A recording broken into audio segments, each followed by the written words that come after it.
A heated legal battle is unfolding in the Supreme Court over the controversial Waqf Amendment Bill 2025. Congress MP Mohammad Javed and AIMIM Chief Owaisi have both moved the top court, challenging the bill that was recently passed in Parliament. This bill cleared the Rajya Sabha with 128 votes in favor and 95 against. Earlier, the Lok Sabha had passed it with 288 MPs supporting and 232 opposing. But now, its very constitutionality is under scrutiny.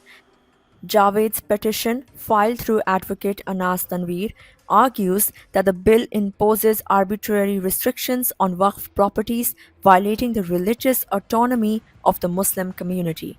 Owaisi, too, has termed it a direct attack on fundamental rights, alleging that it unfairly targets Muslims while other religious endowments remain untouched. Congress leader Jairam Ramesh has reaffirmed his party's opposition, promising to challenge the bill's legality.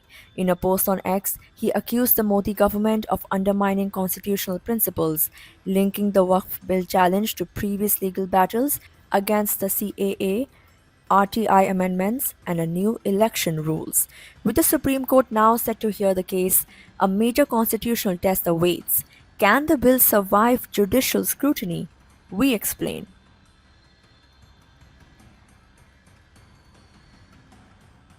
Typically, a bill is challenged after it has been passed by both houses of parliament and signed into law by the president. However, in rare cases, it can be contested before presidential assent if it's seen as a direct violation of fundamental rights. The Waqf bill challenge falls into this category. It has cleared parliament but hasn't yet become law. Despite this, legal petitions have already been filed against it. There are two primary legal routes: written petition Article 32, filed directly in the Supreme Court for violations of fundamental rights. Public interest litigation PIL. Any citizen or organization can file a PIL if the law impacts the public at large. In the past, even letters and media reports have been treated as legal petitions when they raised significant constitutional concerns. A law can be struck down if it violates the Indian Constitution. Here's how the Waqf Bill might be challenged. Violation of fundamental rights. The Indian Constitution guarantees religious freedoms and the right to equality. Petitioners argue that the bill singles out Waqf properties while other religious institutions remain unaffected, making it discriminatory. Legislative overreach. The Constitution divides lawmaking powers between the center and states. If Parliament enacts a law on a subject that belongs to the state list, the law can be challenged for exceeding its legislative authority. Arbitrariness and discrimination.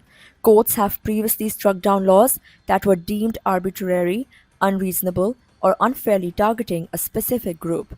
Critics argue that this bill imposes disproportionate restrictions on Muslim endowments, making it vulnerable to a legal challenge. Excessive executive power. If a law gives the government unchecked authority without clear guidelines, courts can declare it unconstitutional.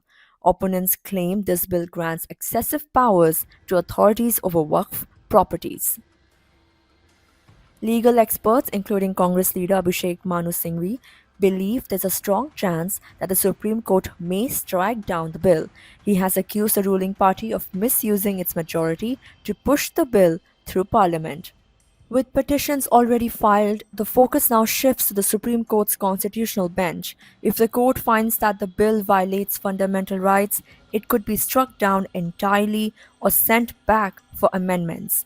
The stage is set for another high stakes legal battle. Will the Supreme Court uphold or reject the Waqf Amendment Bill 2025? The verdict will have far reaching implications not just for Waqf properties but also for minority rights in India.